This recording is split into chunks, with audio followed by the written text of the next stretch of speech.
The Bengals struggled for most of the day on Sunday, falling to the Chicago Bears 20-17 in a game that wasn't as close as the final score would indicate.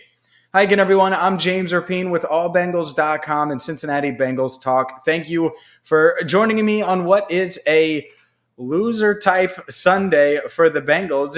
Look, this was a letdown. This is something that I think a lot of you looked at this game as a winnable game. I certainly did. I went into it saying it was a must win because if the Bengals were going to exceed expectations this year and be a 500 team or better, maybe a playoff team, well, they should beat a team like the Chicago Bears. And I certainly feel that way following the game. Let's dive into exactly what happened. First, the offense, and that's the storyline. You're going to hear a lot about the offense this week from Joe Burrow in his 3 fourth-quarter interceptions, back-to-back-to-back plays. That's right, 3 interceptions on 3 straight plays for number 9. It was ugly, and it wasn't all his fault. There's no doubt about it. I have a lot of questions about this offense because when you have an offense that has Jamar Chase right here, and Tyler Boyd, and T. Higgins, and Joe Mixon, and Joe Burrow right here.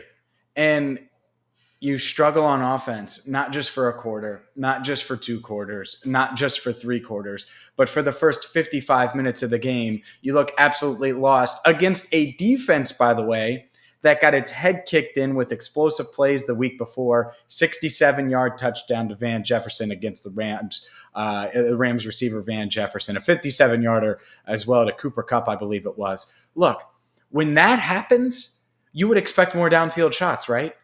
And that's what was so shocking about this game. I thought for sure what we were going to see, not another 150-yard from scrimmage Joe Mixon performance. I thought it was going to be the Joe show, the Joe Burrow show, where he's not doing the quick game, but they're looking for deep downfield passes that are, going to be there. And up until Jamar Chase's 42-yard touchdown with less than 5 minutes to go in the game, their longest play from scrimmage was 22 yards. And so the first issue I see is game plan. What's up with the game plan? Why was it like this? Why was it a bunch of empty sets versus last week? There was some wide zone stuff that they were mixing in some play action. I mean, why run play action if you're going to do play action 2-yard pass to CJ Uzomah? What the hell is the point of that? I don't know. And so who is that? Is that on Zach? Is that on Joe? Is it probably a mixture of both? Probably.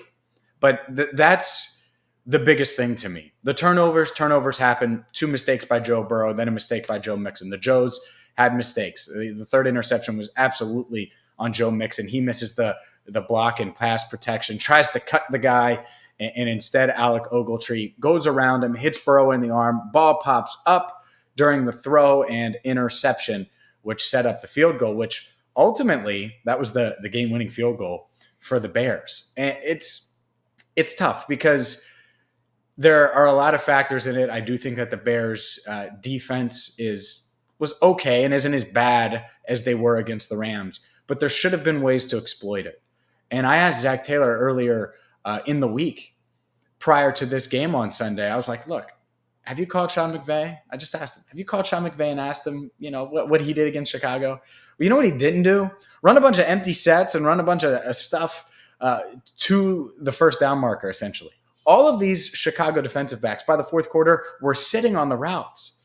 That's why Jamar Chase finally got that deep touchdown, because they were sitting on things. That's why T. Higgins was unable to get open. These cornerbacks were sitting on everything, and they weren't buying it. Hey, go downfield. They didn't. They didn't throw over the top. And so that's the biggest surprise to me.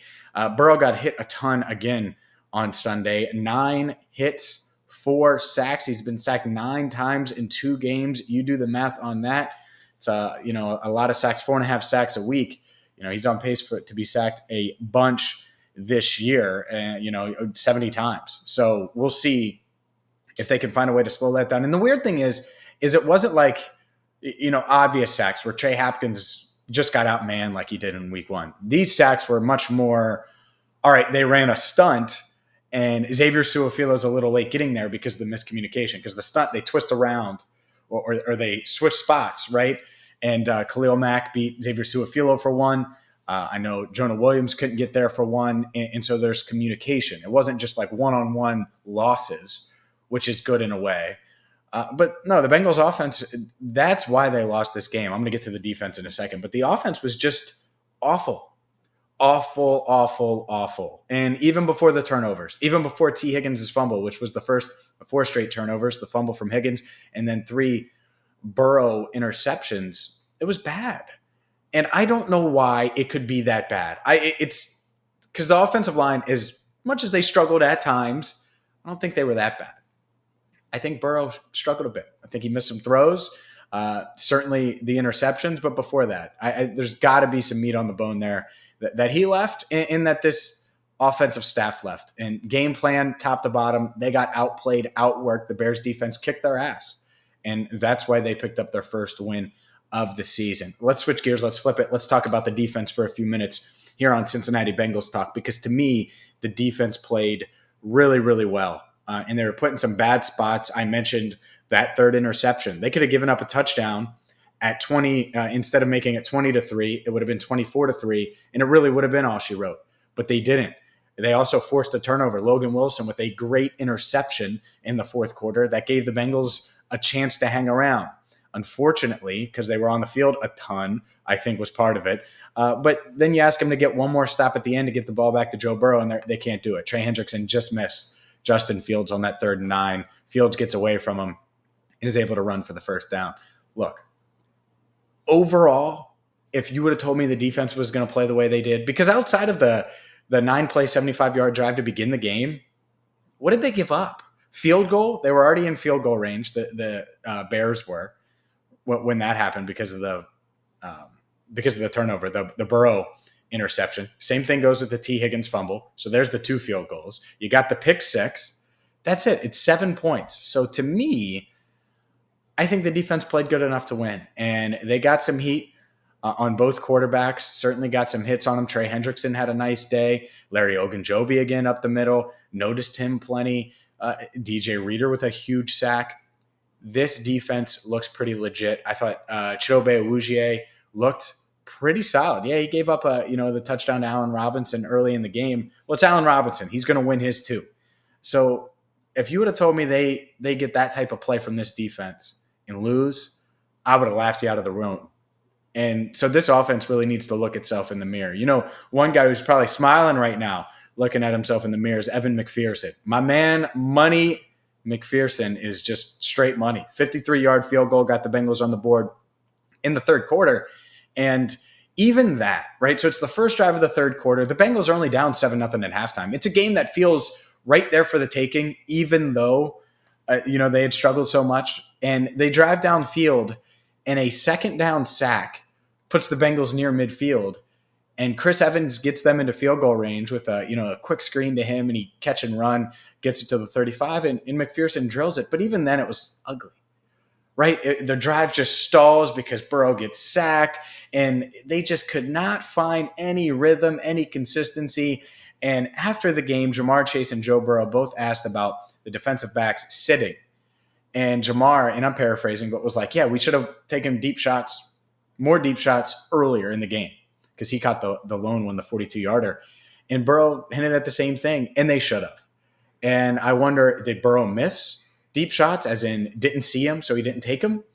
Or were they not called? Did they think they could quick game the Bears because of that pass rush? Because that didn't – the Minnesota Vikings have a really good pass rush too, and they didn't have to do that last week. It was a lot of wide zone, and then they did some of those empty sets. So that's my big question mark, honestly, about this offense moving forward, because they should be good.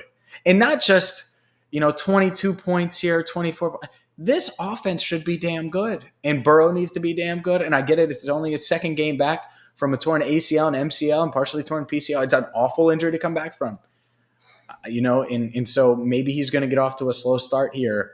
But Sunday feels like a game they should have won in Chicago. Instead, the Bears outplayed them from start to finish. They put in Justin Fields halfway through the game because Andy Dalton got dinged up. And I thought Fields was kind of a wild card. He didn't do much. Yeah, he had that game-clinching run, but the game felt over anyways. And it's really hard to make your way back down 17 midway through the 4th quarter with less than 5 minutes to go in the 4th quarter. And the Bengals almost pulled it off. So We'll have more coverage on this. We'll hear from Zach Taylor on Cincinnati Bengals Talk on Monday, along with multiple players. As the Bengals, ready or not, get ready for the Pittsburgh Steelers. Will TJ Watt play? Steelers, by the way, he strained his groin, did not finish the game against the Raiders, and the Steelers lost to Las Vegas on Sunday. So can the Bengals go to Heinz Field and get a win? That is the next question for this team. They are 1-1, and a couple Zach Taylor stats before we go.